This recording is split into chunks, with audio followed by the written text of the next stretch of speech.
As South Africa gears up to host a BRICS summit in August this year, the International Relations and Cooperation Minister, Naledi Pandor, says the bloc's bank has been very instrumental in promoting development, and for South Africa, most resources have been directed at boosting its energy needs. We define what the bank should focus upon as the bank's owners. We're not told by somebody else. So there certainly, I feel, there has been a benefit, and trade with China, we've got much larger trade opportunities with China than we've had over many, many years.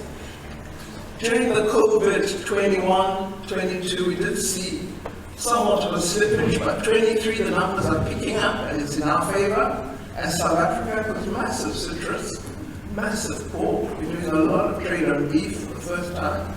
So numbers are beginning to look positive. I think we should do more. For me, it's important that the BRICS Bank or NDB is capable of being an instrument for boosting the development of emerging countries and economies, and that it can invest in areas that contribute to three fundamental things. The first is about climate change. It should achieve the sustainable development goals and especially help the countries to comply with the Paris Agreement. Conter a mudança do clima. But another long-standing issue that Minister Pandor emphasized relates to reforms of the UN Security Council. We haven't concretely put forward what we wish to see as the content of UN reform.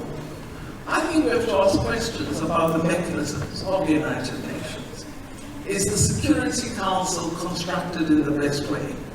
Should it be the final authority? In discussions about reform, South Africa and other African countries had been positing for many years proposed reform for the General Assembly, as the UN Charter espouses, to have a larger role in decision-making than it does today. Meanwhile, Pretoria still advocates for a peaceful settlement in Ukraine. The reason we are war and conflict is we know the suffering it brings. And this is why in South Africa we've said, if we have an opportunity to play a role in a process of peace and negotiation, we're going to be the first to take up that opportunity.